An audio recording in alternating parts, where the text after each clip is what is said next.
چاہتے؟ ظالموں تم لوگوں کو کیا بنا رہے ہو؟ تم نوجوانوں کو کیا میسج دے رہے ہو؟ جمہوریت پہ سے اعتماد اٹھا کے تم کیا انہیں دہشت گرد بنانا چاہتے ہو؟ ان کے ہاتھوں میں بندوقیں پکڑانا چاہتے ہو؟ انہیں اسٹریٹ کرمنل بنانا چاہتے ہو؟ کسی معاشرے میں جہاں انتخاب ہوتا ہے، جب انتخاب کے طریقے سے لوگ سامنے نہیں آئیں گے تو اسپلنٹر گروپ بنتے ہیں۔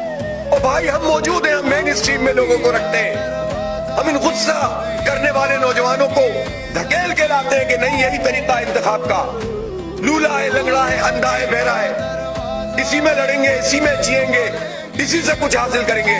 اور جب لوگ نکل کر کھڑے ہو جائیں، ووٹ ڈال لیں، تم ان کے مینڈیٹ پہ قبضہ کر لو، پھر کہو کہ لوگ انتہا پسند کیوں بن رہے؟ یہ بڑی تمناؤں سے ملک بنا ہے، یہ لاکھوں قربانیوں کے بعد بنا ہے، اس پر قبضہ کرنے والے احساس نہیں رکھتے کہ اس کے لیے لوگوں نے کیا کیا قربانیاں دی ہیں۔ ہم اپنی نسلوں کو تباہ نہیں ہونے دیں گے انشاءاللہ، ہم لڑیں گے ان کے لیے۔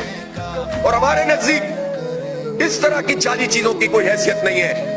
ڈوب مرے یہ سارے لوگ کہ جو اس جعلی مینڈیٹ کے اوپر جشن منا رہے ہیں۔ مجھے خیرات میں یہ سیٹ دے رہے ہیں آپ، اس پورے نظام کے اوپر کو پلٹ دیتا ہوں میں اپنی سیٹ کو، اور پورے پاکستان کے لیے مثال ہے یہ کہ بعض امیر لوگ سامنے آئے۔ میں ایم کیو ایم کے بھی ان لوگوں سے کہتا ہوں، اگر اللہ تعالیٰ نے ان کو ہدایت دی اور ان کے اندر کوئی ضمیر جاگتا ہے تو وہ آئے سامنے قوم کے۔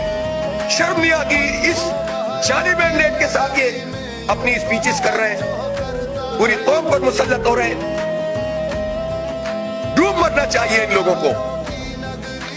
میں اس سیٹ کو اویل نہیں کروں گا۔ میں نے قوم سے وعدہ کیا تھا، میری جماعت نے وعدہ کیا تھا کہ ہم ایک ووٹ بھی اضافی نہیں چاہتے، ہمیں کسی لولی پاپ کی ضرورت نہیں ہے، اور ہم ایک ووٹ بھی اپنا کسی کو دینے کے لیے تیار نہیں ہے۔ ہمیں نہیں چاہیے خیرات کی یہ سیٹ، ہمیں ہمارا حق دو، جو جیتے ان کو جتاؤ۔ اسٹیبلشمنٹ کی گود میں جا کر بیٹھتا کون ہے؟ ان کے گملوں میں پرورش کون پاتا ہے؟ ان سے خیرات اور بھیک کون مانگتا ہے؟ جس کے نتیجے میں آج ہمارے یہ حالات ہو گئے۔ ہمیں نہیں چاہیے خیرات کی ایک سیٹ، ہمیں ہمارا حق چاہیے کہ اس شہر میں ہم، کراچی شہر جماعت اسلامی کے ساتھ اس کا دل دھڑکتا ہے۔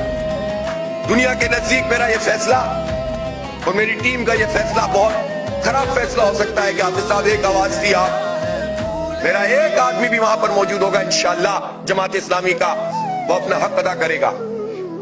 اور اگر انہوں نے ہمیں اڑا بھی دیا ہے تو انشاءاللہ عوام کے دلوں سے تو نہیں نکال سکتے تم ہمیں۔ ہم اپنی قوم کا، پاکستانیوں کا مقدمہ لڑیں گے، جمہوری طریقے سے لڑیں گے، پرامن مزاحمت کریں گے۔